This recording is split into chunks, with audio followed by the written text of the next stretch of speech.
Here I have my three boards that I'm going to use for my home automation, and these boards have individual address, like you see 0x3482, 3472 and 3492, and there is also a similar board here which is the master, and it's exactly identical board, and it is connected to the PC via this USB cable, so it's powered by USB. That's all.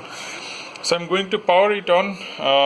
What it does is, once I power on, it waits for about 10 seconds, and if it doesn't get any bootloader command, it will straight go into the application, which as of now it just blinks LED and displays the address. So maybe it will show the address 3482, 3472 and 3492.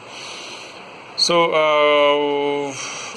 as you can see, there is no programming connector. It's just the LCD and the RF modules, the antenna and everything, but there is no programming connector. Leave aside this board, this is just for testing, so I had put some connector over here. So only way to program them is by bootloader, which is through RF, and this is the master board, and this is my code. What I'm going to do is I will change the address to 2.24. So let's say we have a new version of the software, and now it is programmed, and now I'm changing the version number to 2.24. okay, so it is built successful, hex file is generated internally. I'm just closing this MPLAB program, and this is my bootloader code. It's written completely in Python. Let me just program the 3472, the board which is addressed 3472, and my bootloader is already so out of these three, only one, the which is in the center, which is addressed to 3472, is what is going to be programmed. As of now, all the three are shown as 1.2, version 1.2. Okay, so let me run the bootloader command. So I'm just going to do Python and bootloader, enter, and the bootloader started. It will take some time. It's pretty slow process. As you can see, out of this three boards, here LED is blinking, here LED is blinking, but this one LED is not blinking because 3472 is what we are programming, and LCD also it's not. It will wait for some time until the bootloader is done. So let us just wait till that time. So bootloader is still going on. It's about 52%. It's very slow because there is a lot of RF back and forth communication which is happening, and to maintain a reliable communication, I have kept the baud rate to about 9600, and because of the flash writing and everything, it's a little slow. So but that's fine.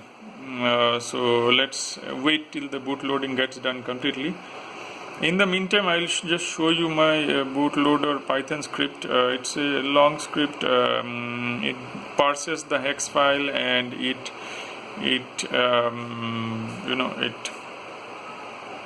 finally it writes back to the flash memory, and it has various commands to read a particular memory and write, and this is where I am taking the hex file and I am dumping it. So bootloader is going on still. It's 95, 96. So let's come here and let's focus. So the center LCD is what, see, it's now bootloader. It should show the new version 2.24. If you remember, we had programmed the version as 2.24, and so all others are 1.2, whereas the center one is 2.24, and the LED, all the three LEDs are blinking now.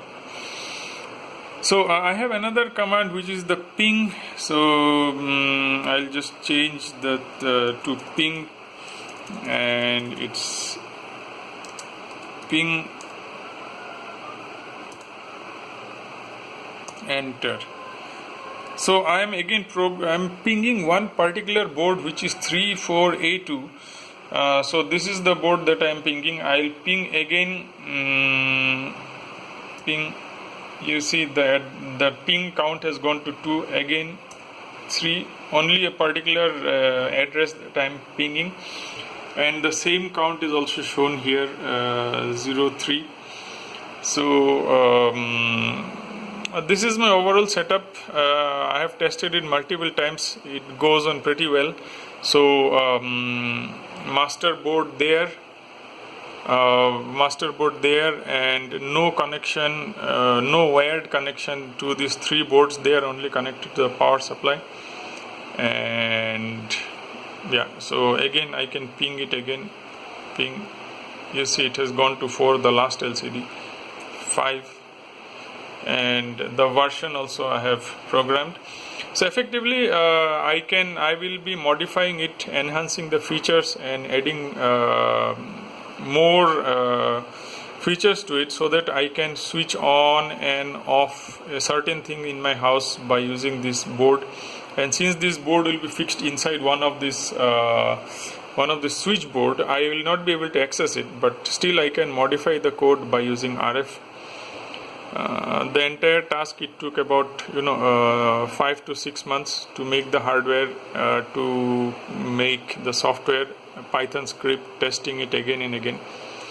But I'm pretty much happy with the performance now. Thank you for watching.